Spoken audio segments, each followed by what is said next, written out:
Vamos a seguir con las mismas proporciones. Entonces, las tres primeras muestras van a estar al 2, al 5 y al 10% de hierro. La primera es esta. Una belleza, una belleza. Veo que esta base funciona muy bien independientemente de darle la curva de temperatura para el desarrollo de los cristales. Entonces, esta base me la voy a comprar. Me la voy a comprar porque me gusta mucho. Es muy bonita, ha dado unos cristales muy pequeñitos, pero muy bonitos, muy bonitos. Esta sí que os la voy a poner en grande porque tenéis que apreciar mejor todo el tono de los cristales y la coloración que tienen las muestras. Al 2%, al 5%, la tenemos, fíjate, si es que da una separación de fases. Realmente los cristales no se llegan a desarrollar. No se han llegado a desarrollar como tal, lo que me quiere dar a entender que, bueno, en ciertas muestras de color, en estas muestras sobre todo que están aplicadas también, recordemos que no es igual el desarrollo de color cuando están las muestras aplicadas de esmalte en plano y en horizontal que cuando las tenemos en una superficie vertical. Entonces yo creo que sí, es muy probable que esta base de esmalte cristalizado, al igual que la anterior, que no me dio tan buenos resultados en las piezas de desarrollo vertical cuando la utilicé con determinados pots que había hecho, con algunos maceteros, no me dio las cristalizaciones que me dieron realmente las muestras de color que se habían desarrollado en horizontal. Y eso tiene que ver pues por la propia caída del esmalte, el desarrollo. Entonces me da a entender que esta muestra de color realmente, las bases cristalizadas necesitan una temperatura de maduración en una meseta después de haber llegado a su temperatura, a la temperatura de maduración del esmalte. Lo que tenemos que hacerle es darle un mantenimiento, quiero decir, pero me siguen resultando muy interesantes y muy bonitos los tonos que me da esa separación de fases que se puede apreciar en esos colores. Bueno, aquí tenemos el manganeso a un 1%, lo vamos a hacer a un 3 y a un 6. El manganeso es un as a la hora de desarrollar cristalizaciones. Mirad qué cristalizaciones más bonitas me ha dado aquí. El manganeso funciona muy bien con el titanio. También imagino que esta base tiene titanio porque da unos blancos, en esa separación de fases, como os digo, da unos blancos de fondo. Y esa forma de desarrollar los cristales con el titanio es típica de titanio manganeso. Muy bonita, me encanta. Aquí lo tenemos a... Uy, ¿titanio he dicho? Esto es un manganeso. Sí, claro, pero lleva titanio, la base. Tiene que llevarlo. Vale, este manganeso aquí también nos ha dado unos colores muy bonitos. Además la base se tiende a virar incluso hacia los violetas. Es muy bonita también. Esos pequeños cristalitos que ha desarrollado son muy chulos. Voy a hacer un pequeño inciso para deciros que todas estas muestras de color que voy desarrollando las tenéis en mi página de Instagram de Keraleire, donde me podéis seguir. Aquí. La verdad es que como a la hora de editar el vídeo no sé muy bien dónde dejo el enlace, pero os lo puedo poner por aquí. Keraleire. Suscribiros, que ahí tengo todas las recetas de todos los esmaltes que voy desarrollando. Vamos a ver el manganeso a un 6% entonces. Buah, aquí ha dado una separación de fases también muy bonita. Es un marrón, un pardo muy interesante. Hay una esquinita con el pequeño desarrollo de la cristalización. Muy lindo, muy chula. Me encanta. El cobre al 0,3%, aquí lo tenemos. Vamos a ver, ha desarrollado los cristales.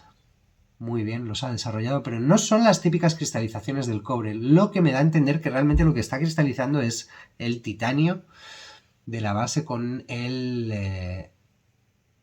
zinc, que es el elemento que tiende a la creación de los cristales. El zinc. Zinc cristaliza. Circonio opacifica. Que como soy un poco disléxico siempre tengo algunas dudas con eso. Zinc, cristales de zinc. Vale, aquí ya sí se empieza a apreciar un poco más la interacción del propio óxido con los cristales de zinc. Ya os digo que esta base también seguramente tenga titanio porque se puede apreciar en esa separación de cristales y del propio esmalte cómo tiende y vira ese blanco. Además es que el titanio ayuda muy bien a esa formación de cristales y a la propia separación de fases en sí. Aquí ya lo tenemos a un 3% el cobre precioso, precioso, y aquí ya se aprecian los cristales con esa intensidad ya más propia del color del óxido, que han quedado muy, muy, muy bonitos, muy bonitos. Esta base me la voy a comprar. Número 10. ¡Oh, wow! Aquí tenemos unos cristales de cobalto al 0,1%, la siguiente al 5% y la próxima al 1%. Mirad qué belleza, mirad qué belleza. Muy bonitos, muy bonitos. Esa base azul cian, azul cielo, donde tiene menos capa, llega a desarrollar incluso algunos tonos más pardos, quizás pues no sé dónde lo saca, la verdad, el propio óxido de hierro que pueda contener a lo mejor la base de la prueba, porque estamos trabajando sobre grés, realmente esto no es porcelana, entonces siempre le va a aportar un poquito de color. La verdad es que es muy bonita, es la primera del 1%, esta al 5%. ¡Wow! Pues ya da muchos más cristales. La verdad es que ha quedado también muy bonita, muy, muy bonita. A mí es que las cristalizaciones son una cosa que me fascina. Aquí la tenemos ya a un 1%, ya haciendo los cristales más densos, generando más cúmulos de las propias cristalizaciones en sí. La verdad es que quedan muy bonitos. Os dejo por aquí los tres también para que los podáis comparar entre sí con las diferentes proporciones.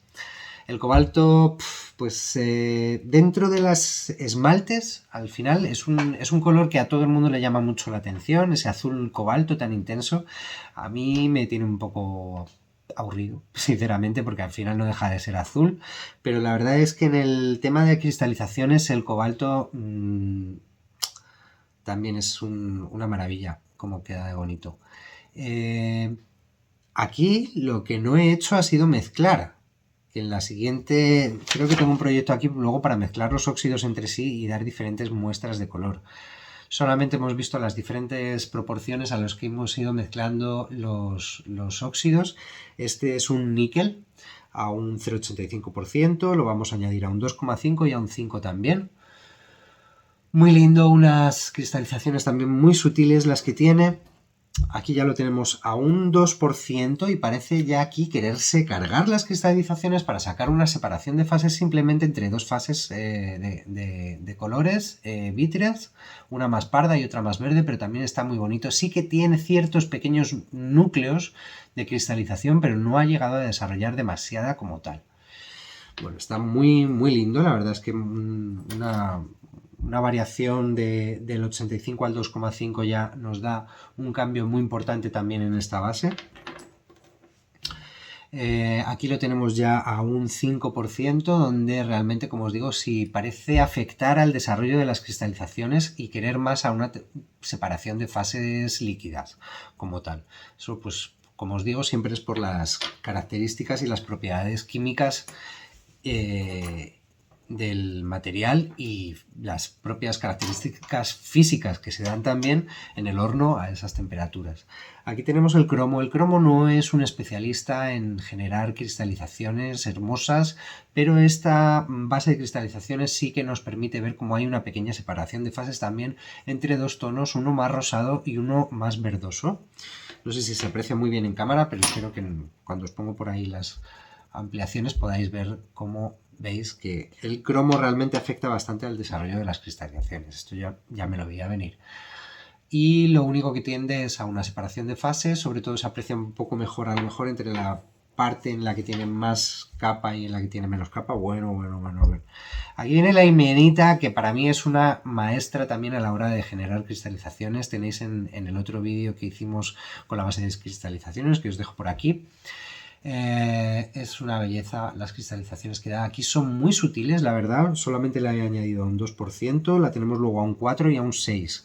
creo que me va a dar unos resultados quizás menos impresionantes que en la otra composición, en la otra base, porque llegué a intensificarla creo que a un 7% al menos. Aquí la tenemos ya a un 4%. Bueno, aquí ya empieza a dar unas calidades también muy muy bonitas porque se pueden apreciar azules, grises, verdes. Le está costando cristalizar un poquito también, como os digo, no le hemos dado una curva de temperatura óptima y propia realmente para el desarrollo de los cristales, pero bueno, podemos ver un poco por dónde quiere ir. Aquí la tenemos ya a un 6% y aquí ya empieza a desarrollar muchos tonos muy diferentes. Tenemos un amarillo, tenemos un pardo, tenemos un azul. La verdad es que muy bonita. La ilmenita me gusta mucho cómo funciona para el tema de las cristalizaciones. Bueno, pues sí, se ha hecho un poco largo el vídeo, pero así me lo quito de encima, porque tenía todo este trabajo por delante que os quería mostrar. Os voy a hacer una pequeña toma para que lo veáis más de cerca. Ahí tenemos las tres bases, qué mal que me estoy haciendo sombra. Yo le voy a tomar una foto también de pronto y os la voy a poner por aquí para que veáis mejor cómo funcionan las tres juntas y veáis la diferencia entre sí las propias bases coloreadas que, como os digo, os voy a dejar otra vez la tabla, que es esta. Esas son las proporciones a las que hemos coloreado estas tres bases. La primera, la BG, que ha sido la de dolomita, la BM, que es la de circonio, y la BC, que es la de cristalizaciones. Sin más, espero que os haya gustado muchísimo el vídeo. Por favor, darle un like, que sabéis que me ayuda mogollón a darle visualización al canal. Compartir con alguien más también si creéis que le puede gustar el vídeo. Espero que os haya servido para motivaros, para hacer vuestras muestras de color, para que coloreáis un esmalte de una base blanca ya, que soléis, que uséis regularmente. Y bueno, pues yo encantado de compartir mis conocimientos, los resultados que me van dando las muestras de color que voy haciendo. Como os digo, creo que voy a parar de momento un poquito con todo el tema del desarrollo de muestras de color porque tengo una barbaridad de muestras de color ya preparadas, entonces creo que es suficiente como para poder empezar ya a trabajar con ellas. Cuando me guste un color lo voy a repetir en mayor proporción. No me va a quedar exactamente igual porque ya sé que el desarrollo en plano, en vertical va a ser diferente y en el momento en el que ya variamos de generar cantidades, como os digo, tan pequeñitas para hacer muestras de color como son el culito de un vaso, a cuando tenemos que hacer a lo mejor ya un vaso completo o medio litro de esmalte. Para decorar unas piezas más grandes es posible que podamos encontrar una cierta variación también en el tono, en el desarrollo de color. Como sabéis, pues también depende de la capa que tenga, de la posición en la que haya estado la pieza en el horno, pero bueno, todas estas muestras de color, ya que tenemos una paleta bastante bien desarrollada, nos va a dar una idea bastante aproximada también de cuando queramos generar un color para la decoración de nuestros futuros proyectos. Así que nada, como os digo, ese like, que no se olvide por ahí. Muchísimas gracias, como siempre, a todos y a todas por ver los vídeos. Espero que sigáis en el canal. Si no os habéis suscrito todavía, suscribiros, que están cosas muy bonitas y muy interesantes por venir, como van a ser los monstruitos que estuvimos haciendo coloreados. Y bueno, espero que os haya gustado mucho el vídeo, como siempre. Y no me quiero repetir más. Que muchas gracias por estar ahí. Muchos besos y abrazos para todas y todos. Nos vemos en el siguiente vídeo. Chao, chao.